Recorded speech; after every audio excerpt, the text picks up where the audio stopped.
They're like, yeah. Good afternoon, everybody. We're yet another panel here to solve the problems of the world. And since this is the Corporate Innovation Summit, I guess I have to start by giving you all a chance to give your elevator pitch to these folks.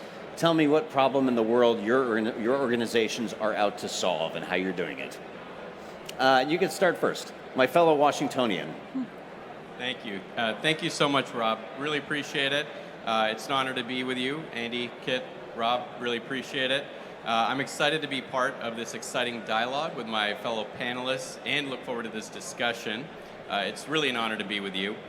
For those of you who are not familiar with SelectUSA, we are the United States Federal Investment Promotion Initiative. So we facilitate job-creating investments across the United States, and we raise awareness about the importance that foreign direct investment plays in our economy. We are housed in the U.S. Department of Commerce, and the SelectUSA mission is to bring FDI into the United States, which includes supporting foreign startups like many of you here today. We proudly host specific tech programming at SelectUSA.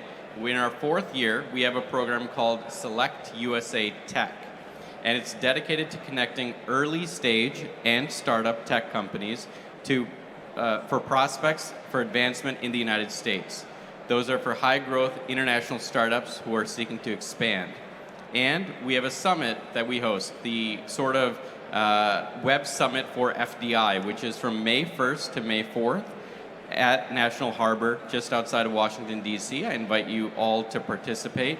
The SelectUSA Tech program had over 300 attendees from 49 markets last year, and approximately 100 of these were from tech companies that got a chance to pitch their products to a panel of judges in a variety of pitching sessions. The last thing I'll say is that we also have a Select Global Women in Tech initiative that I'm very proud of.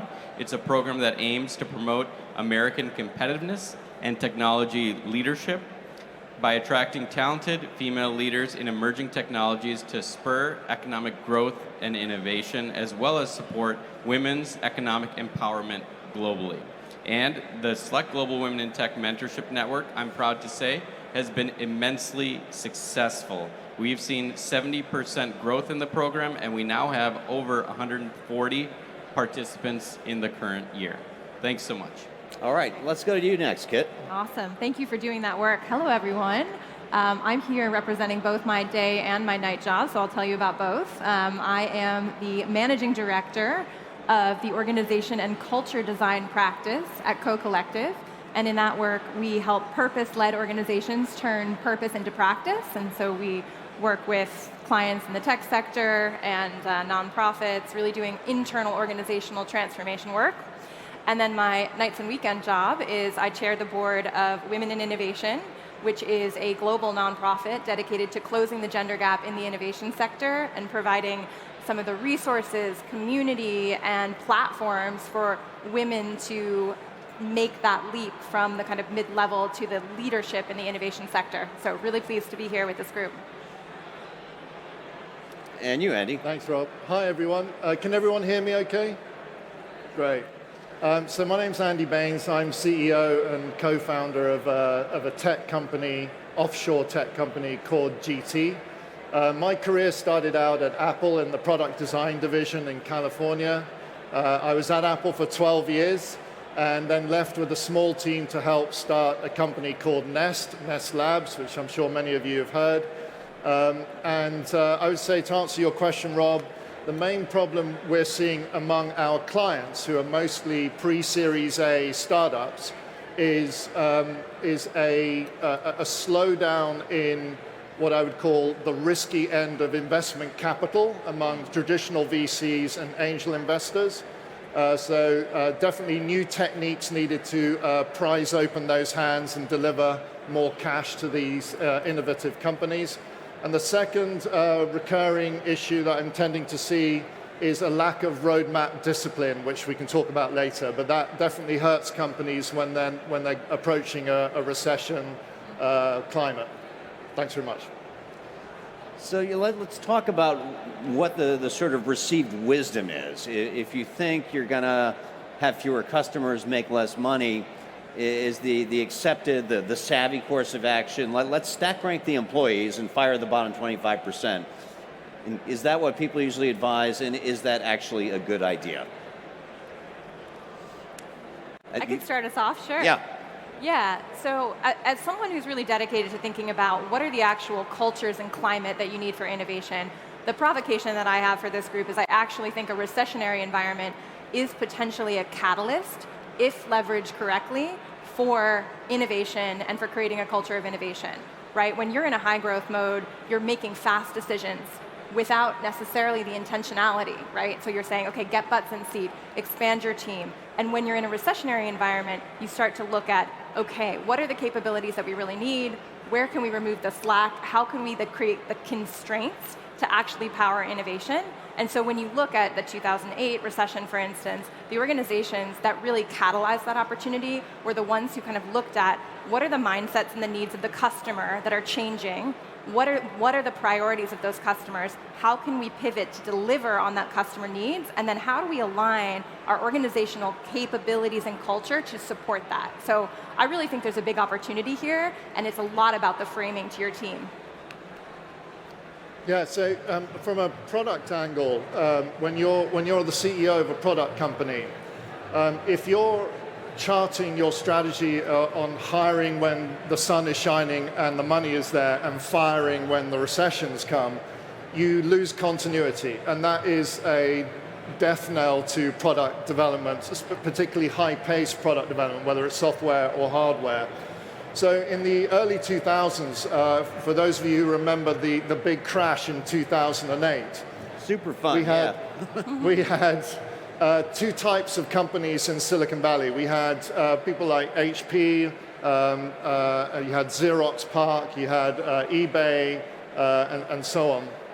I think even folks like LinkedIn were coming onto the frame back there. Google had been around for a few years as well. And then you had Apple on another camp. And on this camp, they decided just to cut hundreds of thousands of jobs almost overnight. On the Apple camp, you had a lot more discipline. So you had a stay lean and mean approach where you would keep your engineering force really tightly managed and controlled. You'd pay them properly, but keep them on a continuous path so you could sustain that path whether the money was there or whether it wasn't. And Rob, you mentioned the word customers. For us, our customers are twofold. They're either the international companies on one side, or they're the economic development officers on the other side. These are state-level representatives who are developing business at their level. And we're invested in highlighting why the United States is the #1 place to invest. In fact, for the past 10 years, according to Kearney's FDI Confidence Index, the United States has ranked #1. This is an annual survey that goes to global senior executives. And I think it's really due to the innovation of the U.S. economy as a key indicator of driving growth. Foreign investors are looking for a few key things, and I think the folks in this room would agree with the establishment of an innovative market. You want to be where there's financially strong and safe opportunities, and you want to have strong governance and infrastructure. And this ranking that I mentioned, I think, is testament to the attractiveness, and it reflects what so many in the global business community already know. The U.S. is unmatched not only for its economic power, but also for the appeal that business development has through a strong culture of innovation and employment of a world-class, productive workforce. So, Kit, Andy, you're talking to a lot of different companies. What are their expectations? Like, are we actually headed into a recession or just sort of bumping along, not really a downturn? And what are you telling them to do? Where should they zig when everyone else is zagging? Ooh. Well, I won't speak to whether they believe there's a recession coming or not, but what I will say is what we've been offering as guidance to organizations. And for us, it's really about thinking about what is the mindset that you need your team to be in? And how do you create the conditions in order to actually foster innovation? And we work with leadership teams to think about that. We work with broad organizations to think about that. One thing that's really interesting that we've been thinking about is there's so much research and evidence that shows that one of the key factors that you need in order to innovate is psychological safety. Now, what goes out the window first when you have to do cuts and layoffs? Psychological safety, because you increase the amount of anxiety in the system. So if you acknowledge that the mindsets of your organizational team are shifting, and you say, how do we actually understand that, over-communicate, and reduce the anxiety in the system, then you can actually leverage those constraints. So what does that require you to do? Look at the conditions, think about the actual constraints, communicate those constraints, and orient towards what we call aligned autonomy.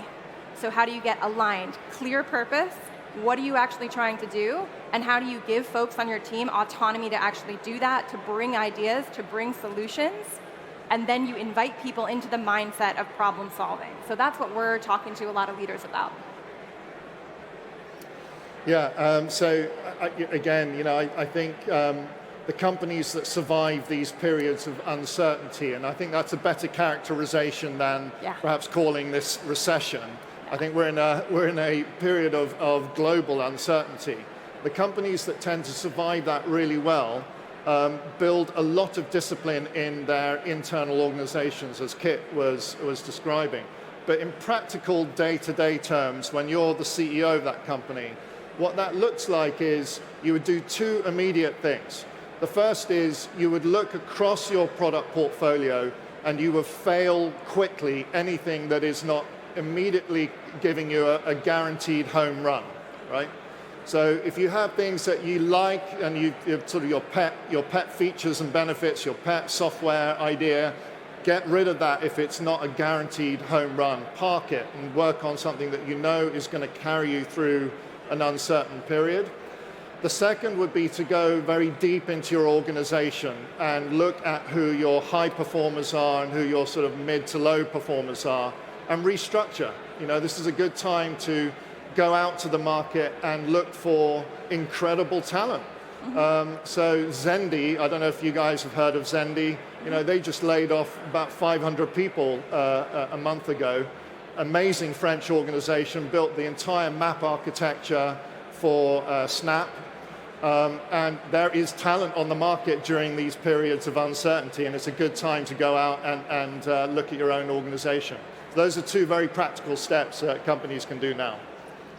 And I would just add, of course, there's a lot of speculation about a recession, but I can tell you just what I see from the ground, from flying around the country, multiple states, and coming to conferences like this, where we see the immense interest of global investment. I think whether it's COVID that had locked up capital for a couple of years or other reasons, there's also an administration on the US side which is keen to grasp this moment. And you see that practically. You see bipartisan bills like the Science and Chips Act, which invests $52 billion into a very critical sector that is getting revitalized in the US ecosystem. You have the Inflation Reduction Act, which is a historic, once-in-a-lifetime opportunity to fight climate change and invest in green technologies that are going to be leading the way. You have the infrastructure plan, which invests in trains, roads, bridges, airports, Wi-Fi, water, in a way that hasn't been done again in another generation. And all these things have just literally come to be in the last couple of years. So I think we can speculate about a recession, but as I look at what's happening on the ground, the number of ribbon cuttings that I've been to in the last month is overwhelming, and it's hard for me to see that. Yeah, as an observer of American politics, I've definitely been struck by two things. Number one, Infrastructure Week finally arrived. Number two, the country is getting into industrial policy in a big way, telling companies overseas, like all y'all, as we like to say in DC, come here and spend your money. So, Andy, you talked about roadmap discipline, and you were talking about Apple, and I've got to follow up on that.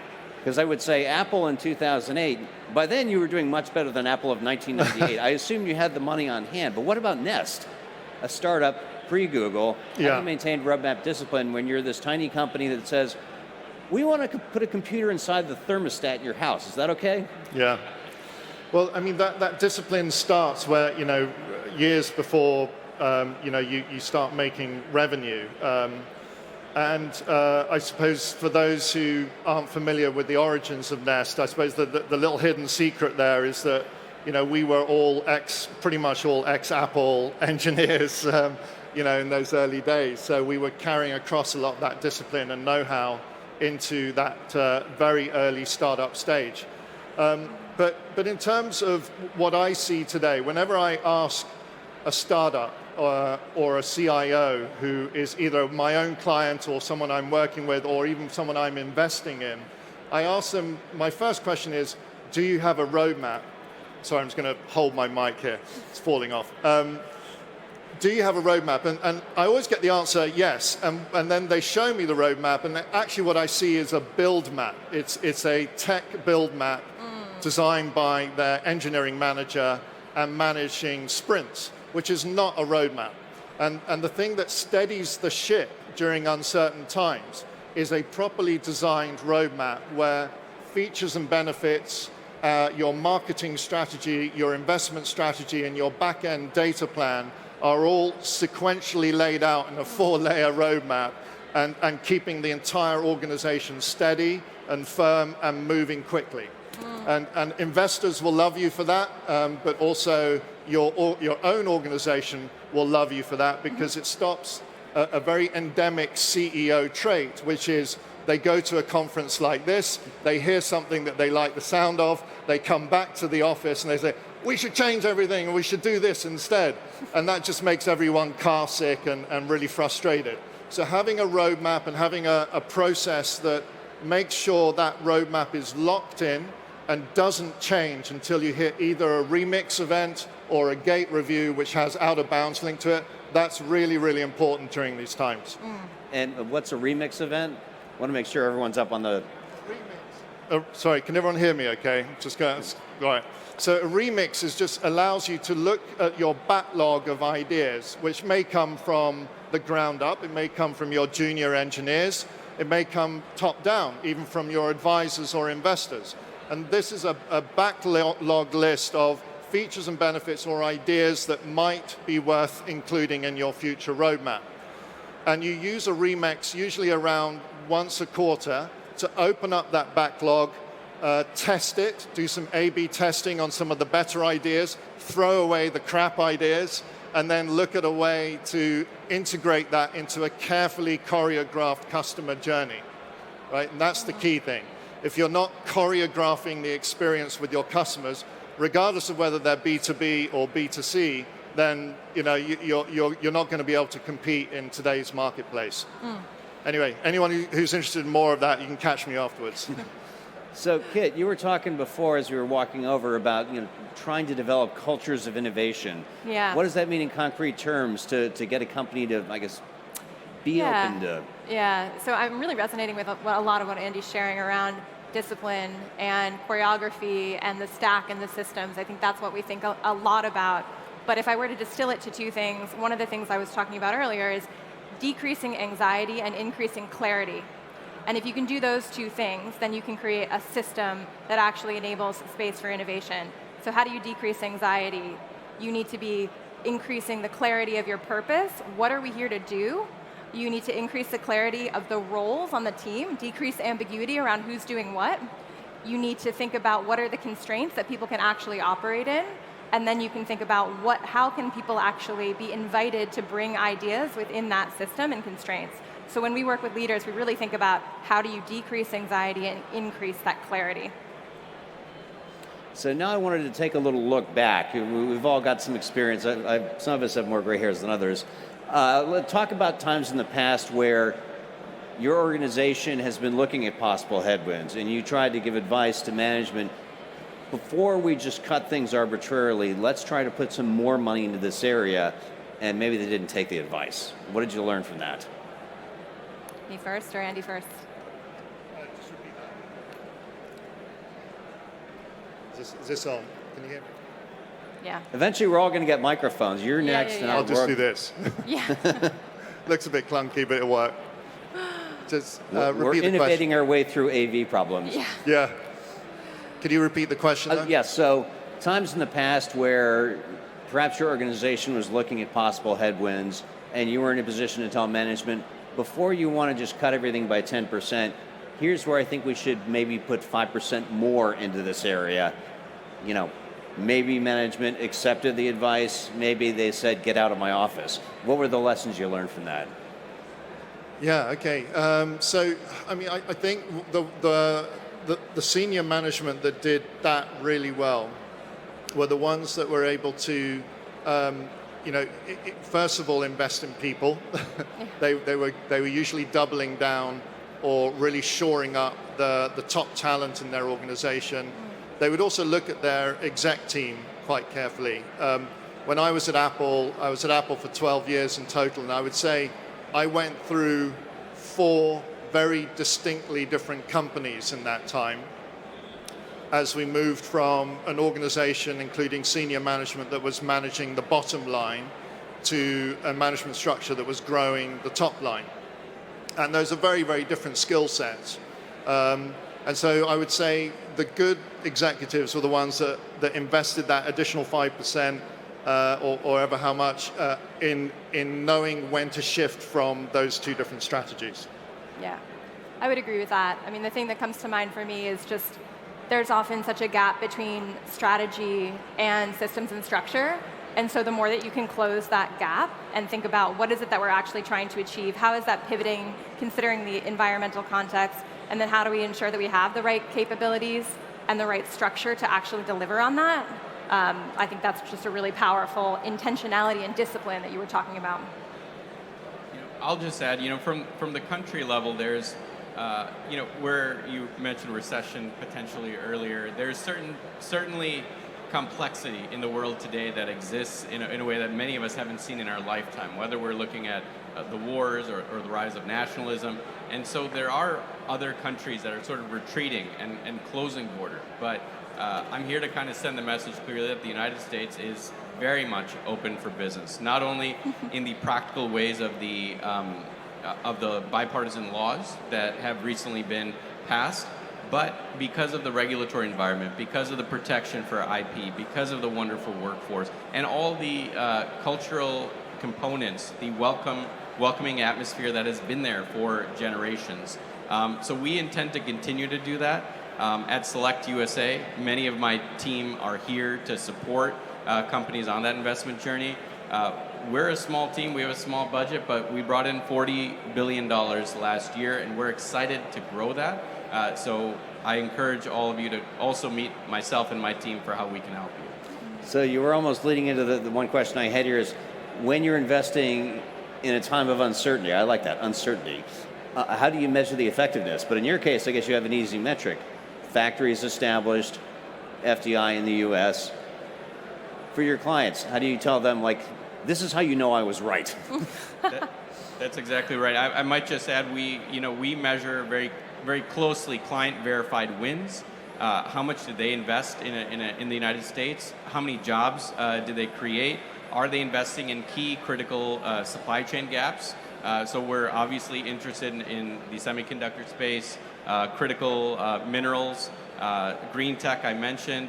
We're interested in all hosts of startup. Wherever you are in your journey, we want to make sure that our environment continues to lead the world in having the most innovative culture. Yeah, I think what I would add is, I think at Co, what we found to be very powerful with our clients, whether it's large tech companies or small or higher growth startups, is really using the lens of purpose and using purpose to say, how does that actually define the white space and the opportunities that you can create for your organization? And if you use that lens and you get leadership completely aligned on the purpose, then how do you then use that to define your investment strategy, your acquisition strategy, and look through that lens? So we found that to be very powerful. Yeah, so I mean, we have a number of clients who've been in discussions, funding discussions, investment discussions over the last 6 months. And as the bad news came in the last 3 months, from the war and all the rest of it, they had the goalposts moved on them. Mm-hmm. And that's been very common trait where, they were given very specific KPIs in terms of raising first year revenue or hitting first year revenue, as well as launching products on a certain date, and then those goalposts shifted. So that can be absolutely destructive to an early stage company, and it's really about how do you pivot and make that less destructive for your own organization and know how to weather that impact. So we were talking before, there are a couple of social networks that are in a lot of uncertainty right now. I know you're not going to get into advising Facebook and Twitter. The US government has a little too much, it's a form of outreach for the government. But do you want to offer any advice for those two social networks to try to right the ship and maybe innovate instead of just cut, cut, cut? Granted, one of them may have to cover $1 billion a month in interest right now. They don't have any of that task. You taking that one, Andy? You want me to- I mean, look, I mean, you know, they're doing what every large Silicon Valley tech company sort of does, right? I think one whose name should not be mentioned is actually investing a lot in R&D, almost going against the grain of their own investors' logic, making their investors quite upset as a result of it. And then they're putting a big bet on, you know, Web 3.0 and Metaverse. There you go. I've given the name away. And you know, we said Metaverse. You can cross it off your buzzword bingo square. It's really interesting to watch that space. I think we can have. Who here knows who Marcus Brownlee is? You know Marcus Brownlee? Okay. Great YouTuber. If you don't know him, I suggest you look him up on YouTube. He's got a great YouTube channel, and he's just done a really good piece on exactly this topic. But you know, I think the concern here is when you have one very well-funded organization setting the global standard for something like 3.0 or the metaverse. I think that stifles innovation. It creates a very sort of myopic potential channel or railroading of innovation. So it's something that, you know, needs to be thought about. But yeah. All right. Yeah. Well, I think with that, we've brought across a variety of lessons. Number one, USA. Facebook should maybe ease off a little bit on the metaverse business. You should be thoughtful and smart about where you invest and not just cut the bottom 10%. And I guess otherwise, if you have other questions, we're going to be circulating around. But I think first I need to innovate myself into lunch. How about you? All right. Good. Thank you so much.